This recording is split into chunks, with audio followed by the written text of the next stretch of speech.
ہمارے زمانے میں لوگوں نے اپنی ذاتی شہرت کے لیے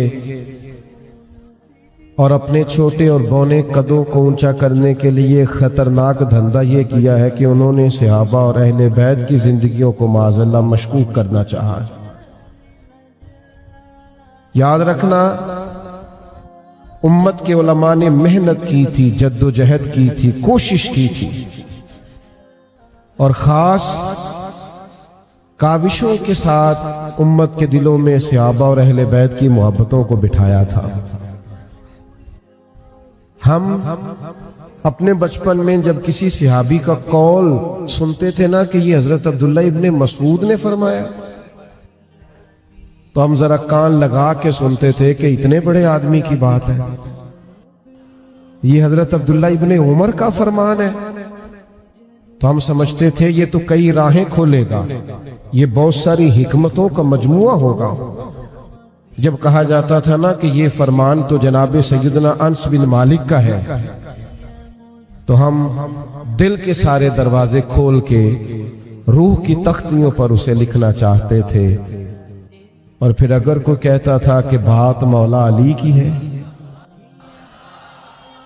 اگر کوئی کہتا تھا کہ ارشاد عثمان غنی کا ہے، اگر کوئی کہتا تھا یہ تذکرے حضرت فاروق اعظم کے ہیں، اگر کوئی کہتا تھا کہ میں آج تمہیں جناب صدیق کی بات نہ سناؤں، آپ یقین کرنا ایسے تھا جیسے دل اس نے اپنی دھڑکن کو بھی بادب کر لیا ہے، ایسے لگتا تھا کہ سانسوں کا شور بھی نہیں آنا چاہیے، اس لیے کہ بات تو حسن حسین کی ہونے لگی ہے، امامین کریمین کی ہونے لگی ہے، حسنین شہزادوں کی طبیعتیں رک جاتی تھی۔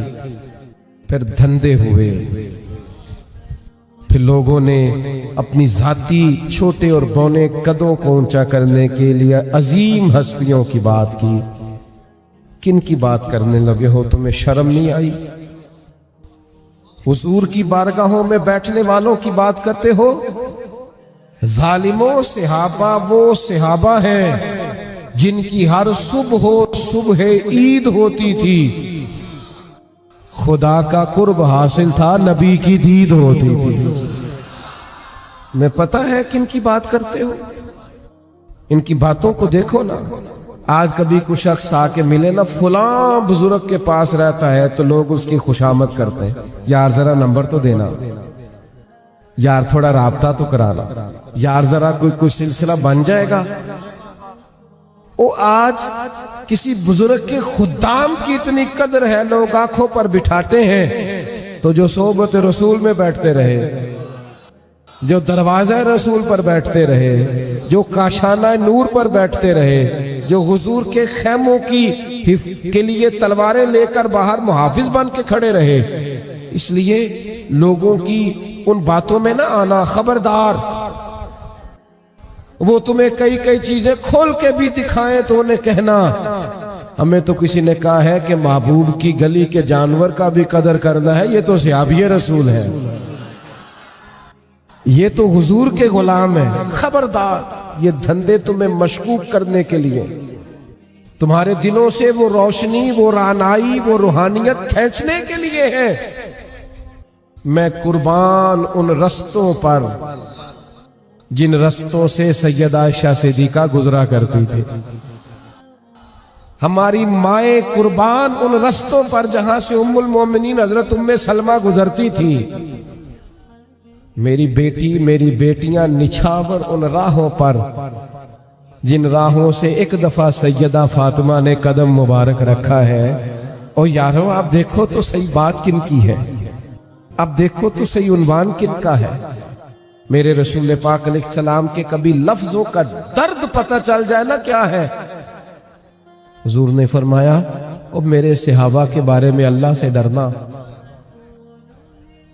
میرے ہیں، ان کے بارے میں اللہ سے ڈرنا، میرے بعد انہیں اپنی زبانوں کا نشانہ نہ بنانا، ڈرنا اللہ سے میرے صحابہ کے۔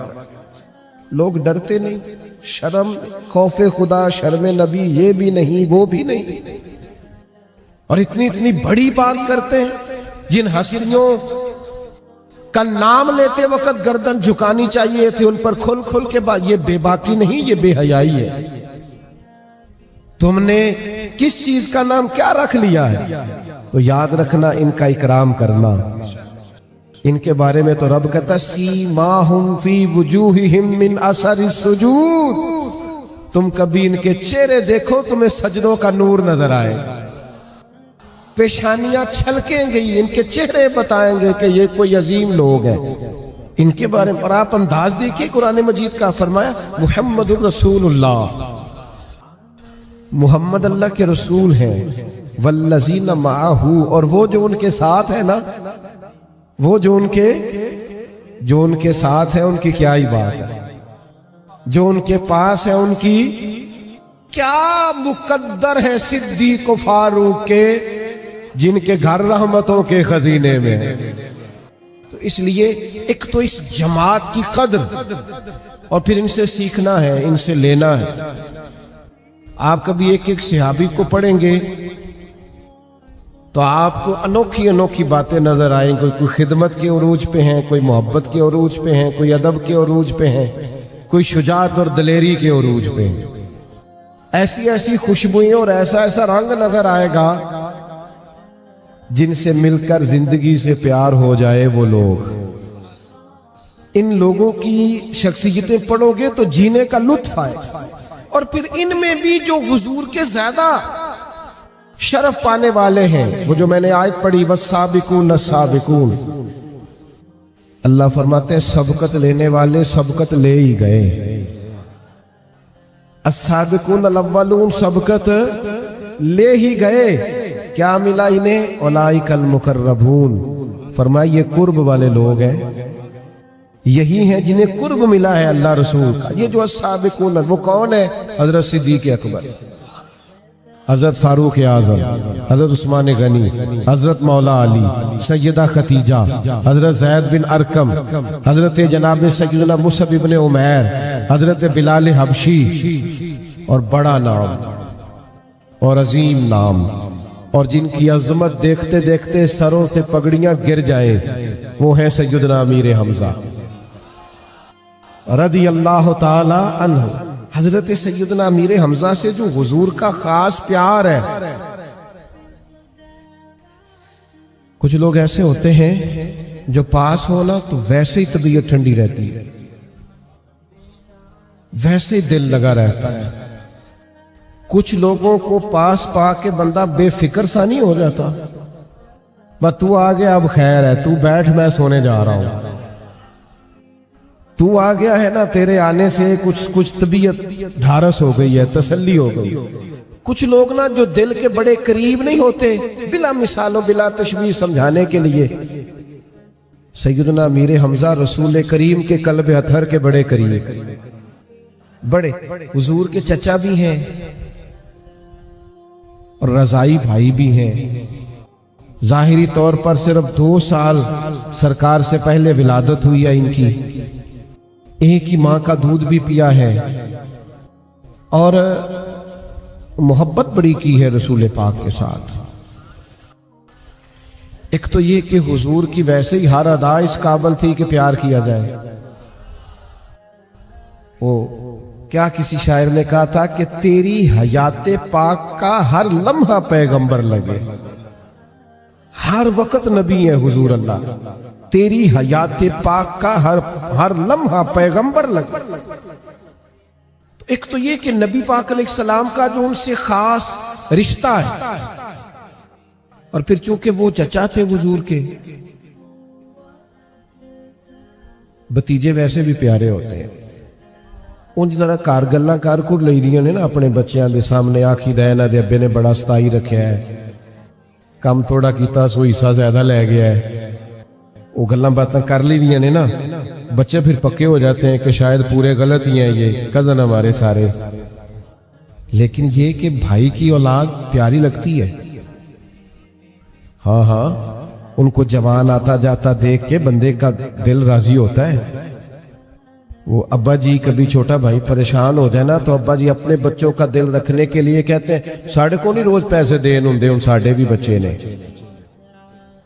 آندہ مینو پھر 5 لاکھ دو ایمی 2 کو دیاں گا ساڑھے کو اچھا دل کر رہے ہیں انہیں 5 منگیا تو 10 دئیے لیکن وہ اب اپنے بچوں کے سامنے خود ہی کوتاہیاں بیان کی ہیں کمیاں بیان کی ہیں بچے پکے ہو گئے لیکن لگتے ہیں بھائی پیارے لگتے ہیں بھتیجے بھی پیارے لگتے ہیں قریبی رشتے کبھی بھی ان کی غلطیوں سمیت بھی طبیعتوں پہ پیارے حضرت امیر حمزہ ایک تو خوبصورت بڑے تھے پیشانی بڑی خوبصورت تھی قد نہ بہت اونچا تھا نہ بہت لمبا تھا جسم بھی دبلا پتلا تھا اور اس سے بڑھ کر یہ کہ بہادر بڑے تھے شکار کھیلنے کا شوق رکھتے تھے تیر اندازی کا شوق آپ ناراض تو نہیں ہو جائیں گے ایک بات کر لوں چلے نہیں کرتے آپ سب نے ہاں نہیں کی تو قاری صاحب سے پیار ہے تو کوئی کر لیں ایک بات چلے آپ کی اجازت سے کرنے لگا ہوں آج کل نا کاکروچ دیکھ کے چیخے مارنا یہ مالدار ہونے کی علامت ہے چھپکلی دیکھ لی بچے نے چیخے مار رہا ہے کیوں جی کہتے برگر فیملی ہے خدا کے بندو جو قوم چھپکلی سے ڈرتی ہے اور کاکروچ سے ڈرتی ہے یہ مضبوط ہوگی یہ میدان میں نکلے میری طرف دیکھیں جی جو قومیں چھوٹی چھوٹی چیزوں سے ڈرتی پھرتی ہیں وہ جی کاکروچ او خدا کے بندو ان کو طاقتور ہونا سکھاؤ اور پھر کیا ہوتا ہے وہ بچے اعصابی طور پر کمزور ہیں چھوٹی چھوٹی باتوں سے ڈر جاتے سہم جاتے کسی میدان میں کھڑے نہیں ہو پاتے سیدنا امیر حمزہ کی یاد میں بیٹھے ہو سنو حضرت امیر حمزہ تیر انداز تھے نیزہ بازی کرتے تھے حضرت امیر حمزہ گھڑ سواری کرتے تھے ایک کو ذرا کم رکھیں جی اس کی سیدنا امیر حمزہ رضی اللہ تعالیٰ عنہ وہ ان کا مزاج یہ تھا کہ وہ شکار کھیلنے جاتے تھے آپ کی طبیعت توانا ہونا چاہیے آپ کے اندر اعصابی مضبوطی ہونی چاہیے لیکن کمزوری سکھائی ہے ہم نے اتنی سہولتیں دے دی ہیں بچوں کو اتنی سہولتیں دے دی ہیں کہ وہ کمزور سے کمزور تر وہ 2 منٹ دھوپ میں کھڑے ہی نہیں رہ سکتے اس لیے لوگ بھی ان کی کمزوریوں سے آگاہ ہو جاتے ہیں اور بڑی جلدی کسی بھی مقام پر لوگ بلیک میل کر لیتے ہیں انہیں طاقتور بنائے حضرت امیر حمزہ شکار کھیل کے آ رہے تھے لونڈی نے بتایا کہ آج جناب محمد رسول اللہ صلی اللہ تعالی علیہ وسلم گزر رہے تھے ابو جہل نے تکلیف دی ہے مارا ہے تو حضور کے چچا ہے نا فوری طور پہ ڈنڈا اٹھایا سیدھا جا کے نا مختلف روایات میں مختلف الفاظ ہیں جا کر کے نا ڈنڈا مارا ابو جہل کے سر میں اور اتنے کچھ جوش سے مارا کہ وہاں سارے بیٹھے تھے جرت کرنا بندے کا کام ہے مدد تو اللہ کرتا ہے اکیلے گئے ان کے بیچ اور اس زور سے ڈنڈا مارا کہ جرت نہ ہوئی کسی کو بات کرنے ڈنڈا مارا اور کہا تم کیا سمجھتے ہو وہ اکیلے ہیں آج کے بعد میں نے بھی وہی دین قبول کر لیا ہے جو محمد رسول اللہ کا دین ہے صلی اللہ تعالی علیہ بس اعلان کر دیا بس کہہ دیا بس ہو گئے گفتگو ہو گئی بات ہو گئی اعلان کر آئے فرماتے ہیں میں گھر آیا رات کو تو میں سوچنے لگا یار تو سردار ہے قبیلے کا اور آج تو بڑی بات ہی کر آیا ہے اور بڑا ہی تو نے آج دعویٰ کر دیا ہے اور تو نے کسی سے مشورہ بھی نہیں کیا کہتے رات ساری پیچ و تاب میں گزری صبح میں حضور کی بارگاہ میں گیا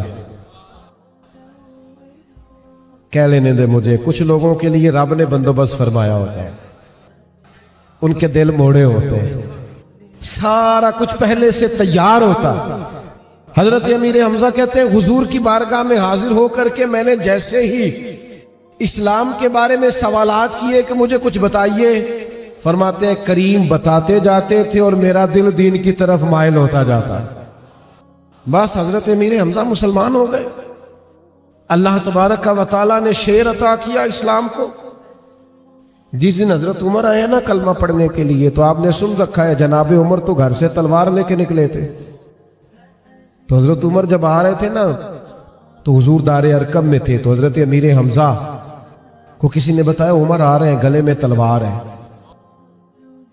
تو جناب عمر کی بہادری بھی بڑی معروف تھی، زمانہ جانتا تھا کہ فیصلوں کے اٹل ہیں، مزاج کے پختہ ہیں، اعصاب کے طاقتور۔ کسی نے کہا جناب عمر آ رہے ہیں، تو حضرت امیر حمزہ فرمانے لگے آ رہے ہیں تو پھر کیا ہوا، آنے دینا۔ کہا ان کے ہاتھ میں تلوار ہے، تو فرمایا پھر کیا ہوا، اگر وہ عمر ہے تو میں حمزہ ہوں، آنے دینا ذرا۔ حضرت سیدنا عمر آئے، لیکن وہ تو رنگ ہی اور تھا، انہوں نے تو آتے ہی کلمہ پڑھ لیا اور وہ تو بات ہی اور ہو گئی۔ پھر اس دن حضرت عمر نے کہا یا رسول اللہ، اللہ کی عبادت کریں اور ہم کی چیزیں چھپ کے کریں؟ تو حضور نے تو رات کو دعا مانگی تھی نا، اے اللہ اسلام کو قوت دے، عمر کو کلمہ پڑھا کے۔ چھپ کے کریں تو کریم فرمانے لگے عمر بتائیے نا کیا کرنا ہے؟ کہ یا رسول اللہ 2 جماعتیں بنیں گی، 2 لائنیں بنیں گی، ہم حرم مکہ میں جائیں گے اور اعلانیہ جائیں گے۔ کیسے جائیں گے؟ فرمایا ایک لائن کے آگے آگے تلوار لے کے عمر ہوں گے اور دوسری کے آگے امیر حمزہ ہوں گے۔ اور پھر انداز انوکھا تھا، فرمایا جس میں جرت ہو ہمیں روک کے دکھائے، آئے میدان میں نکلے۔